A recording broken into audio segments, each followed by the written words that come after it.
அஸ்ஸலாமு அலைக்கும் வரஹ்மத்துல்லாஹி வபரகாத்துஹு. சுன்னத்தான துஆக்கள் என்ற தலைப்பிலே இன்ஷா அல்லாஹ் நாம் ஒவ்வொரு அமல்களின் போது என்ன ஓத வேண்டும் என்பதை பற்றி சொல்லுவோம்.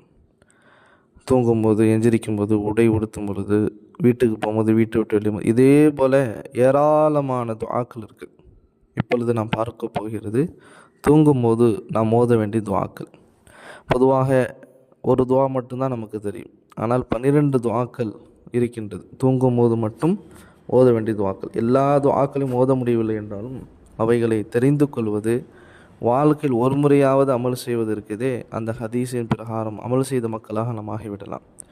எனவே தூங்கும் பொழுது ஓத வேண்டிய துஆக்களில் ஒன்று, அல்லாஹும்ம பிஸ்மிக அமூத்து வாஹியா. யா அல்லாஹ், உனது திருநாமத்தை கொண்டு நான் உறங்குகிறேன், உனது திருநாமத்தை கொண்டே நான் எழுவேன். அமூத்து மரணிக்கிறேன் என்ற அர்த்தம். ஆனால் நாம் தூங்குகிறேன் ஏன்னு சொன்னால் தூக்கம் இருக்குதே, அந்நௌமு அஹுல் மௌத், தூக்கம் என்பது மௌத்தினுடைய சகோதரன். இன்றைக்கி நம்ம தூங்கிட்டோம்னு சொன்னால் எந்திரிக்கிற வரைக்கும் நமக்கு என்ன நடக்குது ஏது எதுவுமே தெரியாது. அவ்வளோ ஒரு இன்பமான நிலையில் அல்லாஹ் நம்ம எல்லோரையும் தூங்க வைக்கிறான். இந்த ஒரு துவா சுன்னத்தான ஒரு துவா. அடுத்தது, அல்லாஹும்ம கினி அதாபக யௌம தபஅசு இபாதக.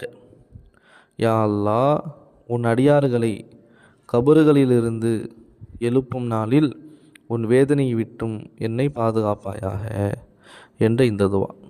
அடுத்தடுத்த தொடரிலே நாம் தூங்கும் போது ஓத வேண்டிய இன்னும் மற்ற துஆக்களை இன்ஷா அல்லாஹ் நாம் பதிவிடுவோம். இப்பொழுது இந்த 2 துவா, அல்லாஹும்ம பிஸ்மிக அமூத்து வாஹியா, அல்லாஹும்ம கினி அதாபக யௌம தபஅசு இபாதக. இந்த துஆக்களை இன்ஷா அல்லாஹ் ஓதிக்கொள்ளுங்கள். இரவுகளிலே அல்லாஹ்வின் நினைவோடு உறங்கும் பொழுது அன்று இரவினால் ஏற்படக்கூடிய கெடுதிகள், ஆபத்துகளை விட்டும் நமக்கு பாதுகாப்பு கிடைக்கும் இன்ஷா அல்லாஹ்.